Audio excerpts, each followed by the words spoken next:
Vamos ver agora então o que acontece quando você coloca, né, aqueles três componentes, o resistor, o capacitor e o indutor, né, ligados a uma fonte. Antes, para a gente ter uma ideia mais clara e para montar, né, uma nova abordagem, tá certo? Eu vou discutir cada um deles, né? Nós estudamos indutor, capacitor e resistor num circuito de corrente contínua, nós estudamos isoladamente, tá certo?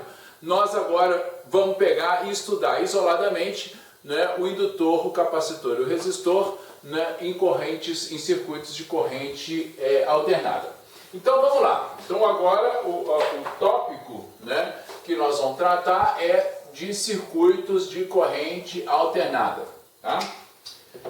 Pensa o seguinte, né, eu tenho, tá certo?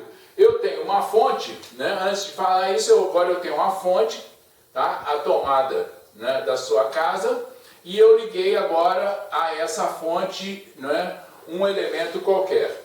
É importante, tá certo, entender que é o seguinte, essa fonte aqui, agora é uma fonte alternada, e essa fonte, ela tem uma tensão, né, ela produz uma tensão que tem um valor máximo, tá certo, vezes seno de ômega T. Esse ômega aqui eu vou chamar de ômega D, porque ele agora não é para a gente diferenciar do que é aquela frequência natural do sistema, tá? O meu sistema, tá certo? Ele tem uma frequência natural, né? Se eu solto um pêndulo, ele tem uma frequência natural, e se ele tem amortecimento, ele vai oscilando naquela frequência até que ele para no meio, tá certo? Né? Então aqui eu vou diferenciar essa frequência aqui, né? Muito bem. Eu vou dizer que circula nesse circuito, tá certo, uma corrente I, e essa minha corrente I, ela vai ser dada por um valor máximo, né, vezes seno de ômega dt menos uma diferença de fase. Tá? Então eu tenho uma oscilação que eu chamo, né, essa minha oscilação aqui é uma oscilação forçada, tá certo? É uma oscilação forçada,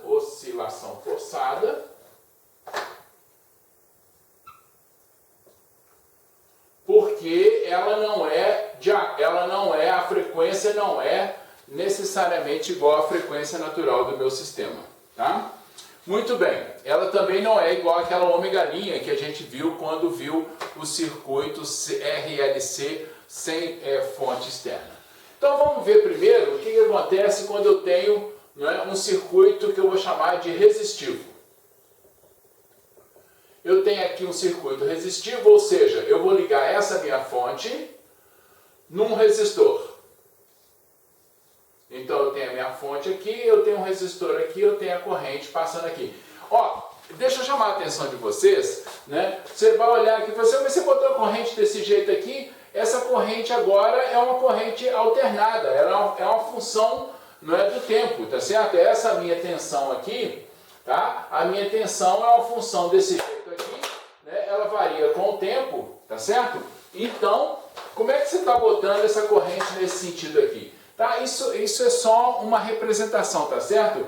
Né? O que importa é que eu tenho agora uma mudança permanente de polaridade, né? Essa mudança de polaridade, nesse caso dessa fonte aqui, né, ocorre com uma determinada frequência, né? Por exemplo, você sabe que a frequência do circuito doméstico que a gente tem, né, ela é de 60 Hz, tá certo?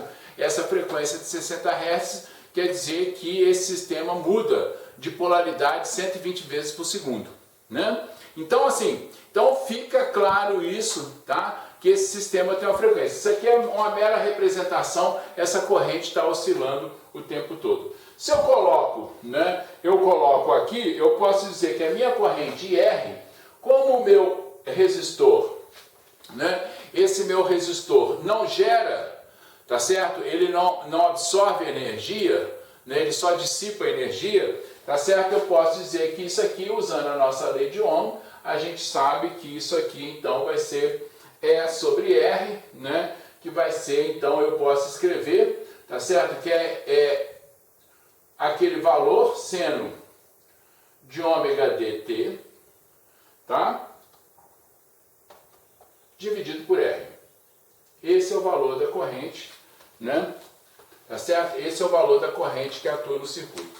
Eu vou adotar uma representação, tá certo? Eu vou adotar aqui uma representação, que é a representação que a gente chama de fasores.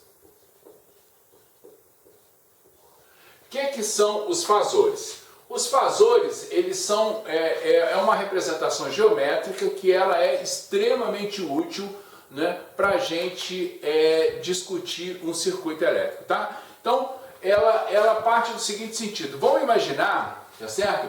Vamos imaginar um sistema tipo cartesiano, né? E eu tenho aqui um objeto que parece um vetor, tá certo? Ele é um objeto que tem um módulo constante e ele está girando, não é, com uma velocidade angular ômega, de tal forma que esse ângulo aqui é igual a ômega d vezes t. Tá? Então imagine que esse objeto aqui está girando, né, e à medida, tá, quando ele completa um ciclo, né, se ele completa um ciclo, tá certo? Eu tenho aqui, eu posso definir essa velocidade angular com que ele está girando. Tá? O que tem as características desse objeto F aqui? Né? Primeiro que o módulo desse objeto é o valor máximo daquela grandeza que eu estou estudando. Né? Então eu tenho o fasor, tá certo? Se eu tiver, então o fasor pode ser, né, uma diferença potencial, o fasor pode ser uma corrente. Nesse nosso caso aqui, né, na verdade você poderia usar o fasor também em circuitos, aí, em sistemas mecânicos, tá certo? Né? Então o fasor aqui é o módulo dessa grandeza, tá certo? E ele gira, né, essa velocidade aqui, tá certo? Ômega d é a velocidade angular com que ele gira, né, naquele sistema ali. E além disso, né, a projeção no eixo y, tá? O fasor é uma representação geométrica, tá certo? O fasor é uma representação geométrica de uma grandeza, tá certo? É um jeito, né, que a gente arruma para representar de forma mais conveniente uma grandeza, tá certo? O fasor, ele então tem essa função, né? A projeção no eixo y é o valor instantâneo daquela grandeza. Então vamos supor o seguinte, tá? Então essas são as três características do fasor. Primeiro, o módulo é o valor máximo que a grandeza pode ter, né? Ômega d é a velocidade angular, ou no caso a frequência angular, e a projeção no eixo y é essa projeção aqui. Então olha aqui, ó. Se eu olhar esse meu fasor F aqui, eu posso dizer, né? Eu posso dizer que a projeção dele no eixo y, tá certo? A projeção dele no eixo y, eu vou chamar de F minúsculo, tá certo?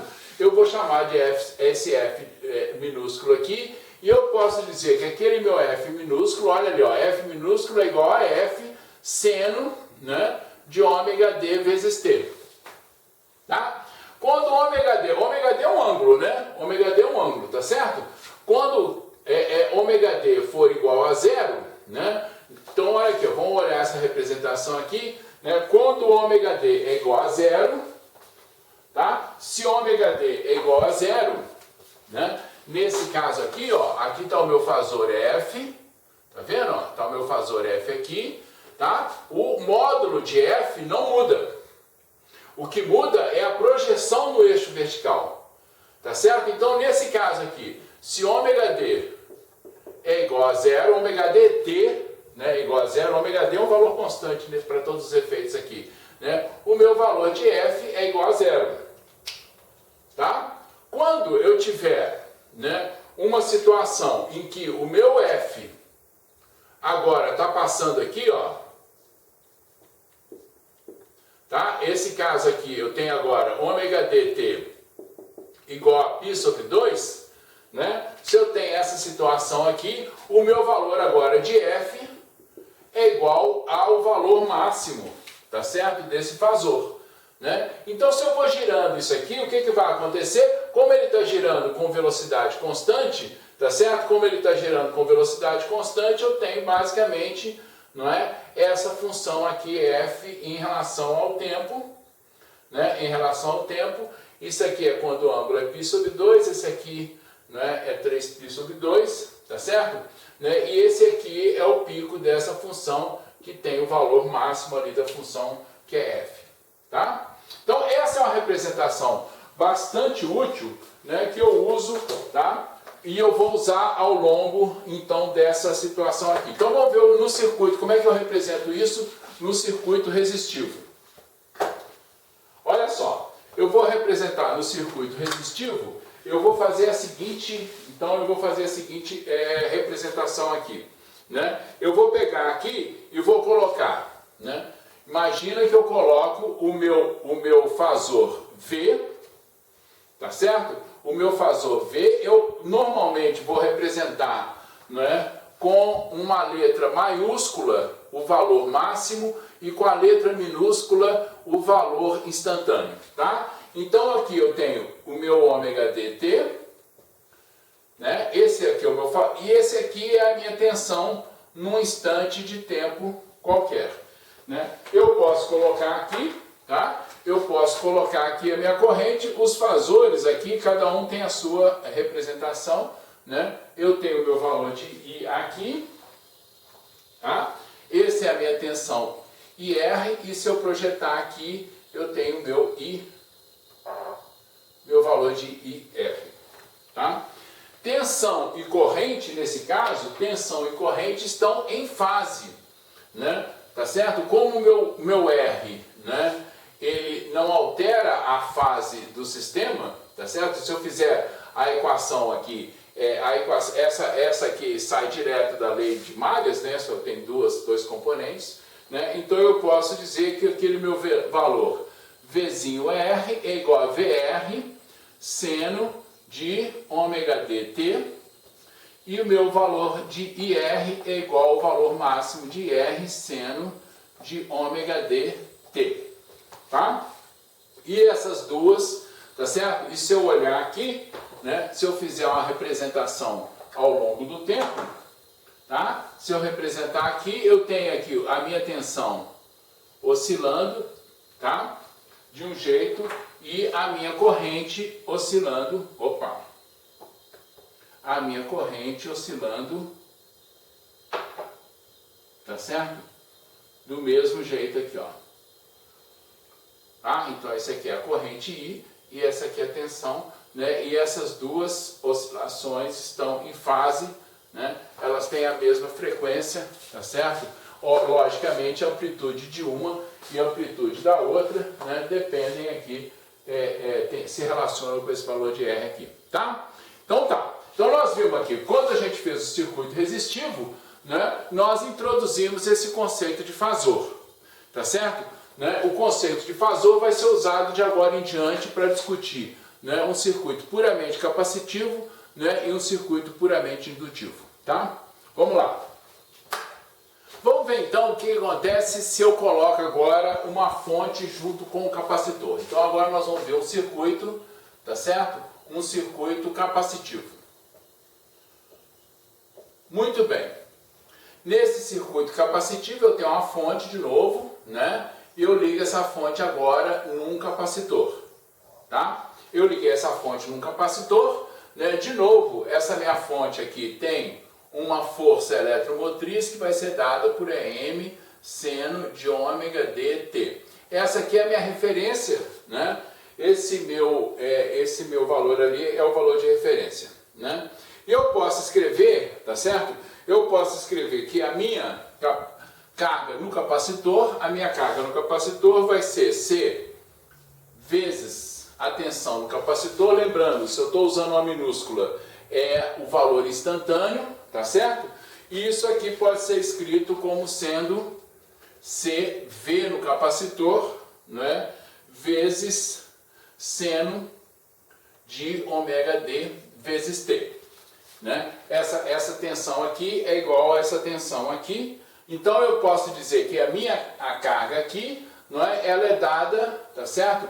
Ela se relaciona com a tensão no capacitor, né? E a minha corrente que está passando no capacitor, ela é derivada da carga em relação ao tempo. E isso aqui, então, eu posso fazer isso aqui, C e VC são constantes, tá certo?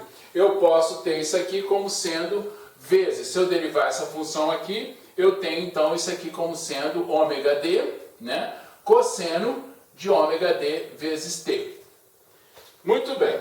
O que eu vou fazer aqui agora é criar uma nova grandeza, tá certo? Eu vou criar uma nova grandeza que eu vou chamar essa grandeza de reatância. Vocês vão ver mais adiante um pouquinho. Por que eu vou fazer isso? Eu tenho uma grandeza agora que chama reatância capacitiva. Tá? Então eu tenho aqui a reatância capacitiva. E eu vou chamar isso aqui de XC, um X maiúsculo, C, ela é igual a 1 sobre ômega D vezes C. Olha aqui, ó, tem ômega D vezes C, né? Eu posso então substituir naquela equação ali, tá? Se eu fizer essa substituição, eu posso também substituir cosseno, né, de ômega D vezes T, eu posso escrever aquela corrente ali. Então vamos lá, ó, aquela corrente IC, ela vai ser escrita, tá? Ela vai ser escrita como VC sobre XC, né? Então, ó, ômega D vezes C eu chamei de o inverso da reatância, tá? Eu posso escrever desse jeito e eu posso escrever que, né, aquela minha função cosseno ali, né, cosseno de ômega t pode ser escrito como sendo seno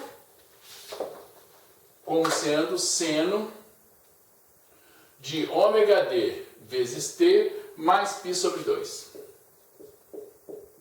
Né? Para as duas equações, tanto essa quanto essa, ficarem em função do seno, tá certo? Né? Então eu fiz eu criei essa função aí, né? E eu posso escrever, tá certo? Se essa minha função aqui, se eu chamar isso aqui então, eu posso dizer que VC, tá certo? VC vai ser igual a IC vezes XC. Tá? Tá certo? Onde o meu IC, né, IC minúsculo, vai ser igual a IC vezes seno de ômega dt mais π sobre 2. Tá certo? Eu fiz então IC, né?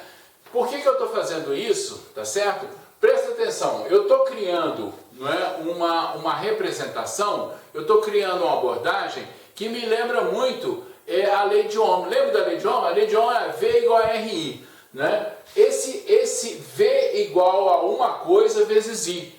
Existe uma relação entre V e I que é dada por um termo aqui que eu estou chamando de reatância. No caso do circuito resistivo, era a resistência. No caso de um circuito capacitivo e também no indutivo, né, eu vou chamar esse elemento aí de reatância. Tá? Então, se eu utilizei isso aqui, né, se eu digo que VC é XC vezes IC, eu posso muito bem, então, fazer essa substituição aqui, né, e eu tenho, então, essa expressão desse jeito que está aqui.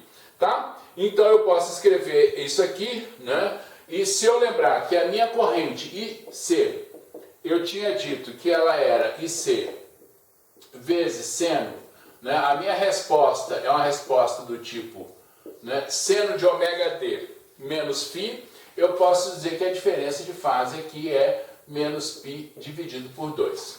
Tá? Olha só, vamos agora utilizar a representação de fasores, né, para a gente olhar esse circuito aqui. Né? Você está percebendo aqui que existe uma diferença de fase entre a corrente, né, e a tensão, tá? Existe uma diferença de fase que é de π sobre 2. Né? Olha aqui, vamos representar desse jeito aqui. Quando eu tiver a minha tensão, então vamos botar a tensão aqui, tá? No começo, né? Se eu coloco aqui, ó, se eu coloco a minha tensão VR aqui, ó, tá? Então vamos olhar, fazer essa representação. Eu tenho aqui essa minha função V, né? Esse aqui é o meu Vzinho, ou VC, perdão, né? Esse aqui é o meu Vzinho de C, tá? ele tem a frequência para todos eles é a mesma, tá? A frequência é ômega t, perdão, né? E eu tenho essa função aqui. Como é que está a corrente aqui? Ora, a minha corrente, ela está adiantada, tá certo? A minha corrente está adiantada em π sobre 2 em relação à tensão. Então, quando o ômega dt, olha aqui, quando o ômega dt for igual a zero, então se eu tenho ômega d vezes t igual a zero, quanto é que vale o valor da minha tensão VC? Né? A minha tensão VC vai valer, tá certo? A minha tensão VC, ela vale VC seno de ômega dt. Se ômega dt é igual a zero, se isso aqui é igual a zero, tá certo? Esse valor aqui é igual a zero. Então, quando o ômega dt é zero, VC vale zero.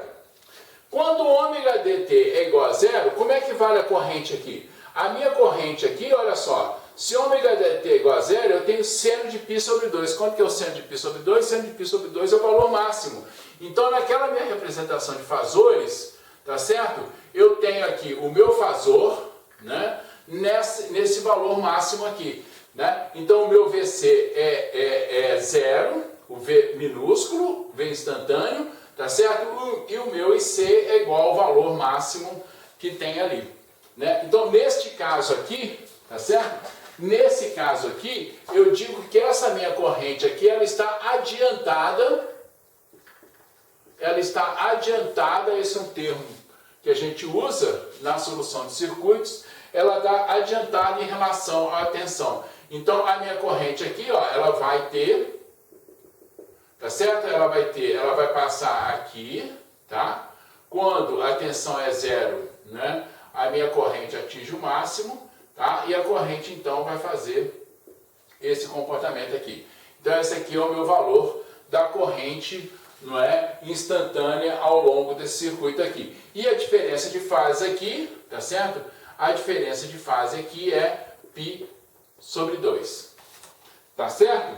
Né? Então, se eu tenho passado um certo instante de tempo, né,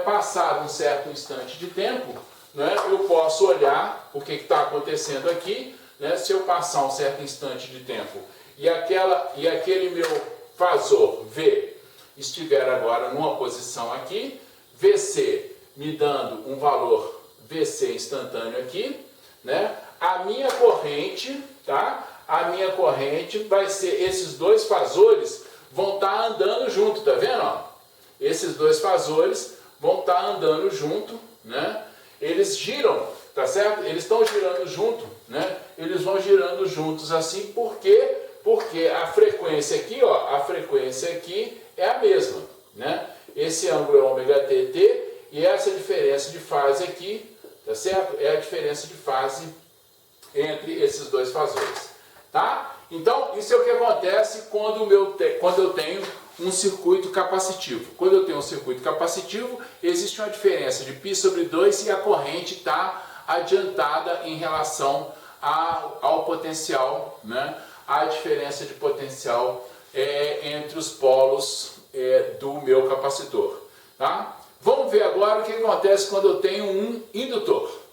Finalmente, então, nós vamos ver agora, né, o que acontece quando eu tenho um indutor ligado naquela minha fonte de corrente alternada. Então, agora eu vou ter um circuito, né, que eu vou chamar de um circuito indutivo.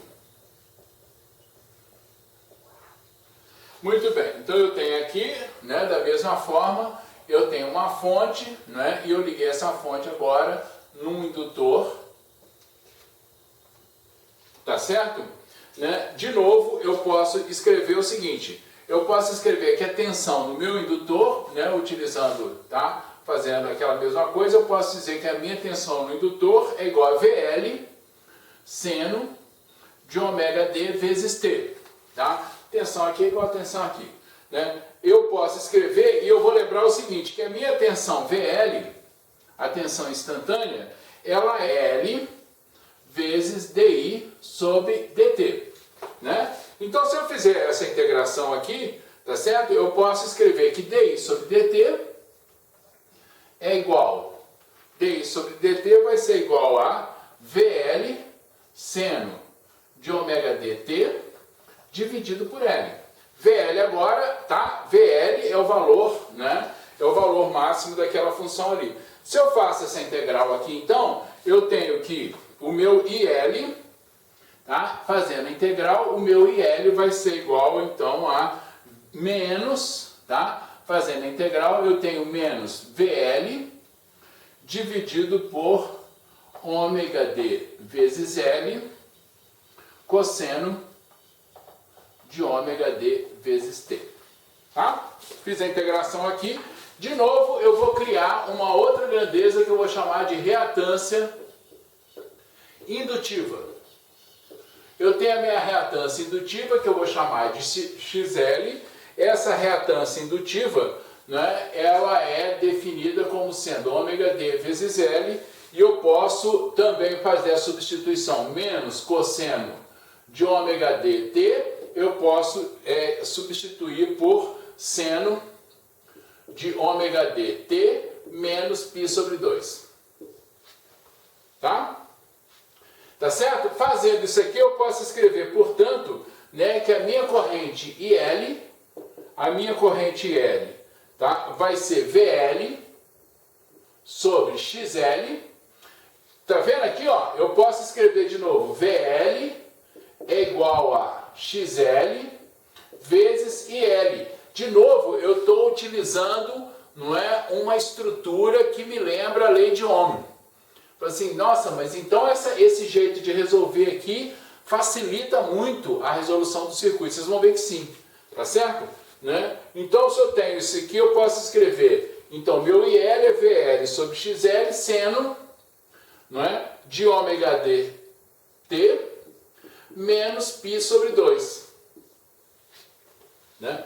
E eu tenho aqui que a minha diferença de fase φ é igual a π sobre 2. No caso do capacitor, eu tinha menos π sobre 2, no caso do indutor eu tenho mais π sobre 2, né? E essa então é a minha função da corrente. De novo, vamos fazer a mesma representação. Vamos olhar aqui, tá certo? E vamos fazer aquela representação de fasores, né? Eu vou pegar aqui e colocar o meu fasor que representa a tensão, tá? Vamos botar aqui, fazer ômega d igual a 0, ômega dt igual a 0, esse aqui é o meu VL, tá? Então eu estou naquela situação em que ômega d vezes t é igual a 0. Se ômega dt é 0, VL, tá certo? Vale 0. Tá? E quanto é que vale a corrente? Se ômega dt é igual a 0, olha, se ômega dt é igual a 0, eu tenho então que esse valor aqui é 0, né? Eu tenho seno de menos π sobre 2, tá certo? Eu tenho seno de π sobre 2, então a minha corrente IL vai ser igual, no caso aqui, a minha corrente IL vai ser igual, né? Quando eu fizer aquilo ali, vai ser menos VL sobre XL, ou que é igual a menos IL. Nesse caso, então, eu tenho aqui, né, o meu fasor, esse aqui é o meu fasor IL, tá certo? Então eu tenho aqui essas duas, né, esses dois fasores desse jeito, tá certo? Eles formam um ângulo de 90 graus e eu vou dizer que a minha corrente aqui, a corrente, ela está atrasada. Enquanto no caso do circuito, tá certo? Enquanto no caso do circuito capacitivo a corrente estava adiantada, nesse caso aqui a corrente está atrasada. Então se eu fizer, né, o mesmo tipo de representação, né, supondo que aqui eu tenho, ó, a minha tensão, tá? A minha corrente vai estar, quando tem isso aqui, a corrente, né, vai estar desse jeito aqui, ó. Ela vem para cá, tá? Ela vem aqui, faz esse movimento aqui, quando chega aqui ela está no pico, né, passa por 0, tá certo? E vai indo aqui, né? Tá? Ela atinge o pico aqui, desculpa, né? E aqui vai passar por 0 de novo e vai indo embora desse jeito assim. E a diferença de fase entre esses dois aqui, de novo, é π sobre 2, tá?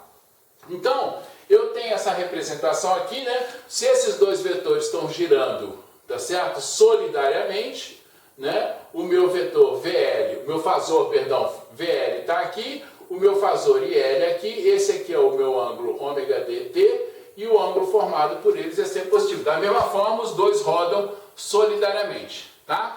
Então, nós com essa abordagem de fasores, nós estudamos o circuito resistivo, o circuito capacitivo e o circuito indutivo. Vamos agora juntar, então, esses três componentes e ver como é que é o circuito RLC, tá? Vamos lá, então.